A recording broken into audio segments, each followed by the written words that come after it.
a teen, how can you support your community? Well, when I thought about that question, there's so many different ways I think that a teen can help in their community, whether they mentor another teen, so it's peer-to-peer kind of help, whether you walk somebody across the street, whether you mow a person's lawn, especially with the pandemic today. If you have a neighbor that can't get out to do grocery shopping or needs something from Target, maybe it's as simple as making some mac and cheese and taking it over to their house. I think there's so many ways that young people can give back. You don't need a lot of money to give back. It could be just being a companion or a partner, lending an ear to someone. You probably have friends that come to you on occasion and want your advice on something, and that's a way of giving back, of just listening, and maybe it's not even giving advice, maybe it's just being a listener. So I think there's just being a friend, being there when somebody needs someone or something. So there's a million ways to give back that don't really cost anything. Giving somebody a smile, saying hello to somebody, being kind to an individual, not coming in front of somebody at the Target, or the grocery store. So many ways to give back that are random acts of kindness that I think are very important.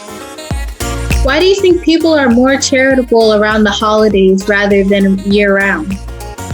I think it's because it's the time of giving. I think people are always a bit more charitable when they come to the holidays because it's a time of giving. You're giving sometimes gifts to each other, and it's a time of people are happy around the holidays, and it's a time of religious. There's a religious component, obviously, to it for most folks.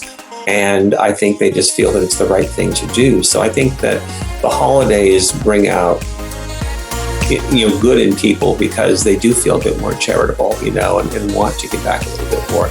And there's also a huge need around the holidays, whether it's for, a mission, a rescue mission, or whether it's for school, or whether it's for, a Boys and Girls Club or a teen center or a youth center, or there's a lot more need, number one. And number two, I think people just feel it's the right thing to do. They have some goodness in their heart during that time, so they want to do that.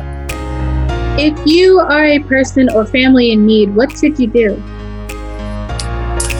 That's a really good question. I think that the first thing that I always give is examples is to reach out to as many resources as you possibly can. If you are a family or a teen in need. For example, we partner, as I mentioned, with Mental Health America. And Mental Health America has a ton of free resources out there if someone is struggling with any sort of mental health issue. So definitely that is an avenue around that piece. If you're struggling with food insecurity, for example, there are a number of food banks, in different communities across the country. I think it's important to look into that. If you're homeless and you're looking into housing, I think it's important to check out, the missions or homeless centers that are available in different communities. So I think it's to look at resources. If you go to church, I think you can always start at your church, and churches are great places. Teen centers are great places. Boys and Girls Clubs, YMCAs, YWCAs, all of those places have, resources out there that can be given to folks. And lots of times people don't know where to look, so, ask a friend, call up a local government agency and say, I need some help. What are the resources in this particular area that might help me with this? For example, at Hot Topic, we have an employee assistance program that's completely free to people.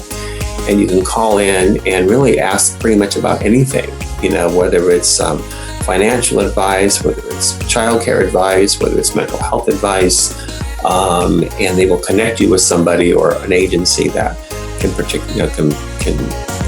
in particular to that area and can help you. So there's lots of resources out there. It's just, finding them sometimes. And sometimes that's difficult. If you're kind of down and out. But I think that, the first thing I would probably do is, and I'd probably go to my local place of worship, because it's always a safe place for most people. And even if you're not part of that worship, if you're not Jewish or you're not Catholic or you're not Methodist or Baptist, go and say, I need some help. Are there resources? And most places like that definitely will try to help you. What are some benefits to helping others in need? Well, it makes the community stronger, number one. I think the community becomes stronger. I think families become stronger. I think you become stronger, and you become a better person by giving back. I think that, for me, it's almost a selfish thing. I feel great when I'm able to do something for another individual. I support a lot of charities personally myself, and and it makes me feel good that I'm able to help somebody who is not as blessed maybe as I am. For example, I mentor some foster youth, and I love it when they call me and ask a question, and it can be something silly. It can be something, I'm not quite sure how to sign up for my insurance with my new job. How do I do that? Right? And it could be, I'm thinking about getting, further my education with the master's program. What do you think about that, Joe? It just makes me a better person. And so I think it makes the community better, makes the community stronger, and I think it makes each of us better people when we can give back. Well, thank you all for watching. Be sure to like, comment, and subscribe. And is there anything else you would like to say to our audience? I would just like to say that, if you haven't been able to, you don't think you have the money or the wherewithal to give back, to try something small, like reading or mentoring, or, like I said, taking someone to buy groceries, or being a friend to somebody. There are so many free ways to give back that I think that once you do it, it's almost like it makes you feel so good you want to do it over and over again. So my advice to anybody is there's no gift too small, and there's no time better to start than the present. And once you do it, you want to do it more and more and more. So for me, I try to live my life that way, and I hope that many people do the same thing. Well, thank you all for watching. See you next time. Bye. Thank you.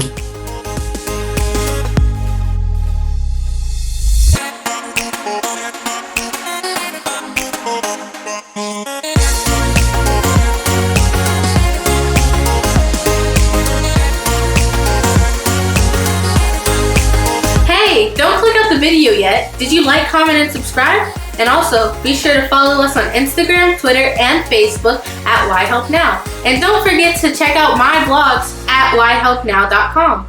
See you later. Bye.